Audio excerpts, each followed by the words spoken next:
سورۃ الانشراح بسم اللہ الرحمن الرحیم الم نشرح لک صدرک ووضعنا عنک وزرک الذی انقض ظہرک ورفعنا لک ذکرک، کیا ہم نے آپ کے لیے آپ کے سینے کو کھول نہیں دیا، انشراح نہیں دے دیا آپ کو، اور آپ پر جو ایک بوجھ پڑا ہوا تھا وہ اٹھا نہیں لیا، الذی انقض ظہرک، جو آپ کی کمر کو دوہرے کیے دے رہا تھا، توڑے دے رہا تھا، ورفعنا لک ذکرک، اور ہم نے آپ کے ذکر کو بلند کر دیا، فإن مع العسر یسرا ان مع العسر یسرا، تو یقیناً مشکل کے ساتھ ہی آسانی ہے، یقیناً مشکل کے ساتھ ہی آسانی ہے، فإذا فرغت فانصب وإلى ربك فارغب، تو جب آپ فارغ ہو جائیں تو پھر یہ کہ خوب کمر کس لیجئے، محنت کیجئے اور اپنے رب کی طرف راغب ہو جائیے۔ یہ مشکلات القرآن میں سے ہے۔ عام طور پر سمجھتے ہیں لوگ کہ جو مشقتیں تھیں دعوت و تبلیغ میں، اور جو آپ کے اوپر جو لوگ فکرے چست کر رہے تھے اس کی وجہ سے آپ کو یہ رنج ہو رہا تھا، تو یہاں اصل میں یہ بات نہیں ہے، وہ بھی ہے اپنی جگہ پر، حقیقت میں بات کون سی ہے؟ اور کیونکہ یہ بھی معلوم ہے کہ یہ بالکل ابتدائی زمانے کی صورتیں ہیں، لہذا اس دور میں تو ابھی اس طریقے کا جو ہے کوئی بہت زیادہ پرسیکیوشن بھی نہیں تھی، بہت زیادہ مخالفت بھی نہیں تھی، اس سے کہیں زیادہ بڑے مراحل سے آپ کو گزرنا پڑا ہے۔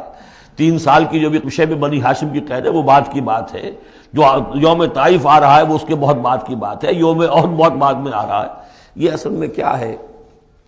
جس شخص کو اللہ تعالیٰ نبوت دیتا ہے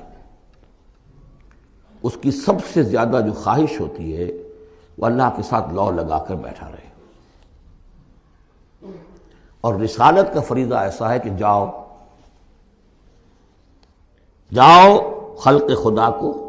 ہدایت کا راستہ دکھاؤ۔ اب کہاں وہ کیفیت،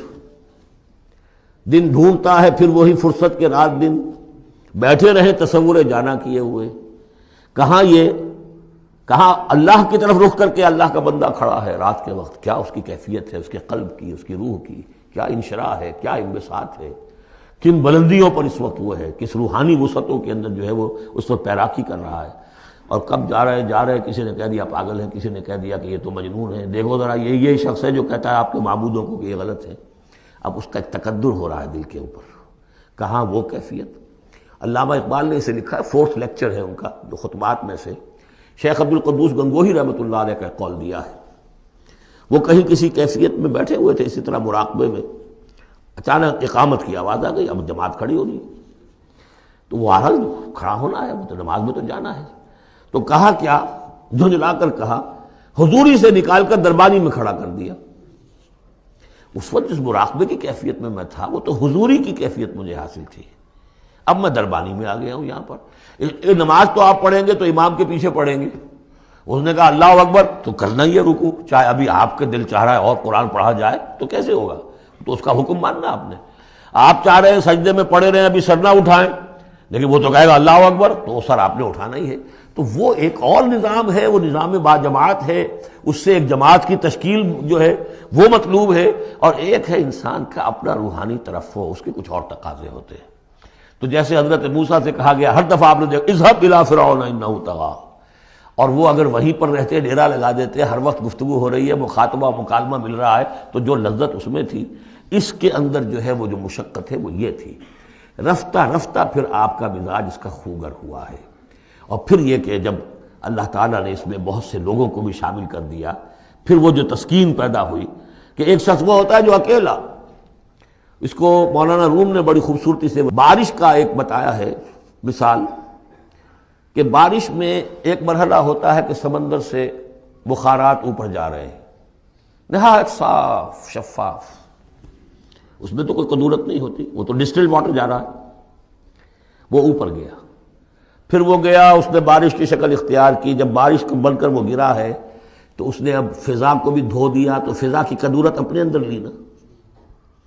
فضا کو صاف کر کے وہ آیا نیچے، زمین کا بھی گند صاف کرتا ہے، صاف کر کے اور وہ گند لے کے دریا میں شامل ہوا، اور پھر گیا اور سمندر میں جا کر گند اس نے وہاں چھوڑا، پھر وہ پاک ہو کر صاف ہو کر بڑی ہی یعنی لطیف شکل میں پھر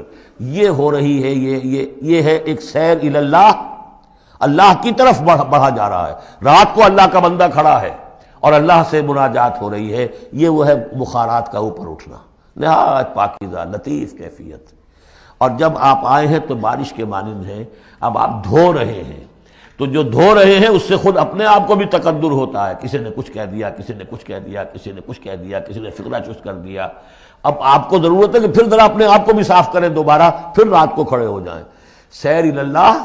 سیر فی اللہ، سیر عن اللہ الی اللہ، یہ جو ہے جو تبلیغ کا اور فریضہ رسالت ہے، یہ بھی سیر الی اللہ ہے نتیجے کے اعتبار سے، لیکن اس وقت عن اللہ ہے، اللہ کی طرف تو پشت ہو گئی. اب دیکھیے جب آپ نماز میں کھڑے ہیں تو رخ کدھر ہے؟ اللہ کی طرف. جا رہے ہیں تبلیغ کے لیے تو اللہ کی طرف تو پشت ہو گئی. اب تو آپ جا رہے ہیں تو خلق کی طرف آپ کا رخ ہے، اللہ کی طرف تو پشت ہے. اس حوالے سے وہ عروج ہے، یہ نزول ہے، اور یہ نزول جو ہے یہ بڑا شاق گزرتا ہے کسی ایسے شخص پر جسے عروج کی لذت حاصل ہو گئی ہو. یہ ہے وہ سختی. الم نشرح لک صدرک ووضعنا عنک وزرک الذی انقض ظہرک ورفعنا لک ذکرک فإن مع العسر یسرا ان مع العسر یسرا فإذا فرغت فانصب. اے نبی وہ وقت آ جائے گا، آپ اپنے اس فرض منصبی سے جب فارغ ہو جائیں گے، جب اللہ کا دین غالب آ جائے گا، پھر آپ یکسو ہو کر وہ جو آخر میں آیا اذا جاء نصر اللہ والفتح ورأيت الناس يدخلون في دين الله افواجا فسبح بحمد ربك واستغفر انه كان توابا، پھر آپ ہمہ وقت اسی کام میں لگ جائیے. اور اسی لیے حضور نے اس وقت آخری فیصلہ کیا اللہم فی الرفیق الاعلی. بس اب میں فارغ ہوا اور اب میں مزید تاخیر نہیں چاہتا. حالانکہ نبیوں کو یہ آپشن ملتا ہے، اگر آپ ابھی چاہیں تو اور رہ سکتے ہیں دنیا میں، یہ آپشن ملا ہے. چنانچہ حضور نے اپنے مرض وفات میں جو خبر دی آ کر، جب آپ نے نماز پڑھائی ہے، بیماری میں ذرا سی کمی ہوئی تھی، باہر آپ آئے ہیں، حضرت ابوبکر نماز پڑھا رہے تھے، حضرت ابوبکر کے پاس جا کر آپ جو ہے بیٹھ گئے. اب حضرت ابوبکر جو ہے وہ اقتداء کر رہے ہیں حضور کی، اور پوری جماعت کر رہی ہے اقتداء حضرت ابوبکر کی. یہ نماز ہے، آخری باجماعت نماز. اس میں حضور نے فرمایا اللہ نے اپنے بندے کو ایک آپشن دی ہے، ایک اختیار دیا ہے. وہ چاہے تو، اب جو ایگزیکٹ الفاظ یاد نہیں ہے، نتیجہ اس کا یہی ہے کہ چاہے تو ابھی دنیا میں اور رہے. تو بندے نے اللہ کو قبول کر لیا ہے. حضرت ابوبکر رو پڑے اور لوگ حیران ہوئے، رو کیوں رہی ہے، یہ تو کوئی بات ایسی ہے نہیں. ان کی سمجھ میں آ گیا تھا کہ آپ نے اپنے انتقال کی خبر کر ہمیں دے دی. تو یہ فیصلہ اللہم فی الرفیق الاعلی، یہ جو شاخ گزر رہا تھا نا، یہ دنیا کے اندر معاملہ دعوت و تبلیغ، یہ اس روحانی جو ربط ہوتا ہے اللہ کے ساتھ، اس کے اعتبار سے اس میں رکھنا پڑتا ہے. کہاں وہ کیفیت، کہاں یہ کیفیت. اور اس کی وجہ سے جلدی آپ نے فرمائی، میں سمجھتا ہوں کہ اگر ابھی جو لوگ، یہ اتنا عظیم انقلاب برپا ہوا تھا عرب میں، اور یہ رأیت الناس يدخلون فی دین اللہ افواجا، ان کی ابھی بڑی تربیت کی ضرورت تھی. یہ تربیت کے مراحل ابھی ان کے پورے نہیں ہوئے تھے. یہ تو صرف مکے اور مدینے کے لوگ تھے جو آپ کی تربیت سے اس طریقے سے بہرہ اندوز ہوئے اور ان مستفید ہوئے. یہ جو پورا عرب جو ہے ایمان لے آیا، اور ان کو تو آپ کی تربیت کا ابھی وقت نہیں ملا. بہرحال جب یہ کام ہو چکے گا اے محمد، تو بس پھر آپ ہمہ وقت اللہ کی طرف متوجہ ہو جائیے.